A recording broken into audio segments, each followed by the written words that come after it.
Muito obrigada, Sra. Presidente. Saudar a Sra. Secretária de Estado dos Assuntos Europeus e agradecer também o seu poder de síntese também nesta sua apresentação das conclusões do último Conselho Europeu. E pegava talvez no início numa das características que deu relativamente ao dossiê das migrações, a dizer que é o acordo possível e que realmente isto foi quase um pôr à prova também da própria estabilidade interna de mais do que um governo da União Europeia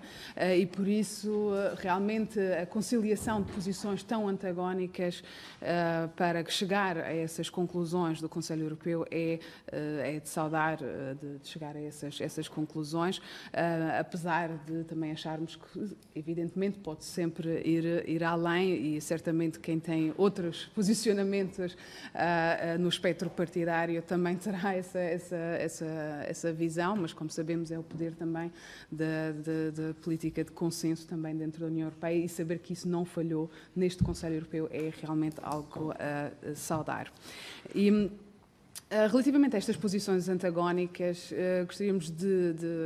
relembrar também a própria não participação do Primeiro-Ministro português na cimeira informal que decorreu no domingo prévio e até tendo em conta, por exemplo, uma afirmação do Primeiro-Ministro de Portugal a dizer que Portugal é um país que tem tido uma política coerente em matéria de migrações, ou seja, há todas as pré-condições para também a participação de Portugal, também até nessa cimeira informal, daí o PSD também ter feito uma pergunta também regimental sobre essa matéria, porque o que nos tem chegado por parte do posicionamento do governo português sobre o dossiê das migrações tem sido quase a conta-gotas. Por exemplo, sai uma notícia num semanário e com algumas informações sobre o posicionamento de Portugal. E nós achamos que para evitar populismos também temos de tratar a opinião pública também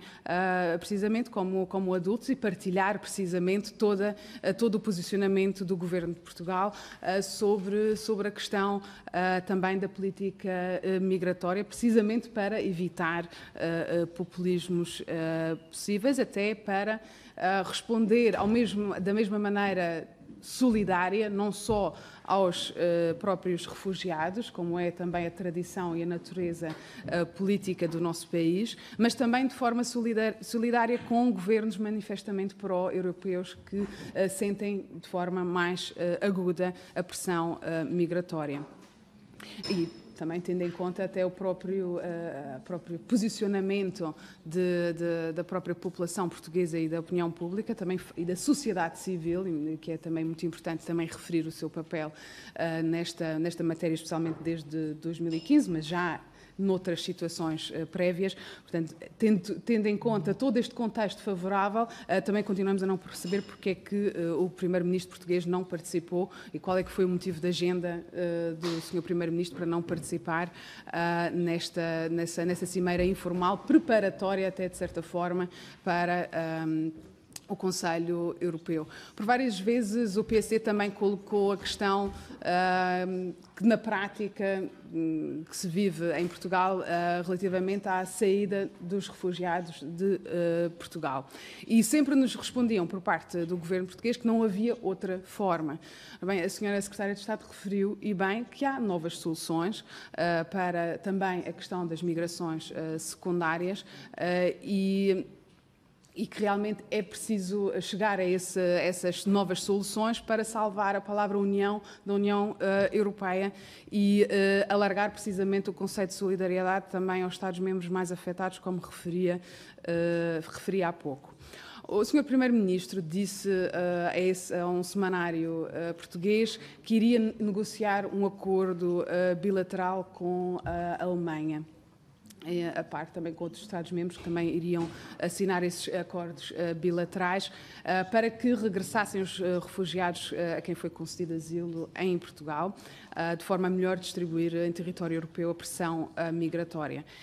Mas quando olhamos, por exemplo, para a imprensa alemã, só é referido,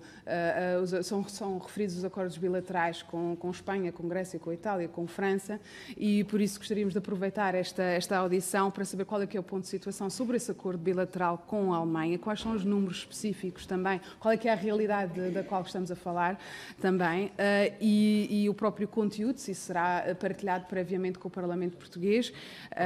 até porque a própria chanceler alemã tem um prazo informal dentro da coligação até o final de julho, no final do mês corrente, para fazer um ponto de situação sobre esses acordos bilaterais junto dos seus parceiros de coligação e também respeitar para respeitar precisamente esse acordo que se conseguiu com a CSU e com a SPD. Portanto, qual é que seria esse ponto de situação sobre o acordo bilateral Portugal-Alemanha, até porque também poderia haver então também o outro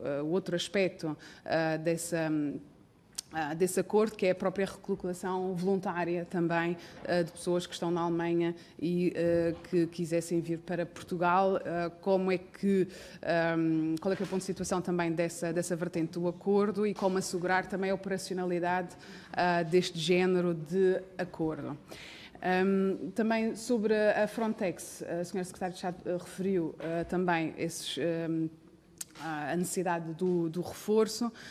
e como é que Portugal pretende precisamente apoiar esse reforço do controle, para introduzir maior eficácia também no controle das fronteiras externas da União Europeia. Portanto, talvez se tivesse mais detalhes sobre esse aspecto. E no início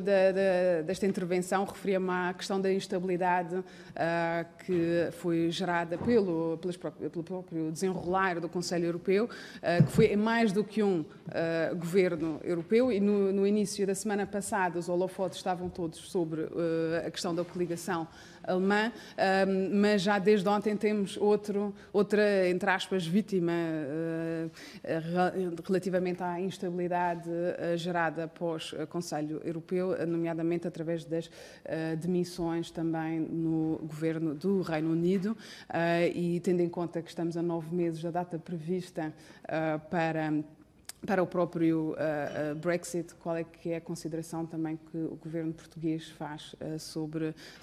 esta instabilidade, o que poderá partilhar connosco também sobre isso, o que é que está a ser feito também, talvez para até haver um reforço urgente até para a nossa própria comunidade portuguesa no Reino Unido, tendo em conta este aumento também da incerteza que existe, e também aproveitar nos últimos 15 segundos que me restam, para relembrar também a Sra. Secretária de Estado e o restante Governo a falta, a ausência do estudo do impacto económico do Brexit, ainda para mais tendo em conta toda esta incerteza crescente em torno do Brexit. Obrigada.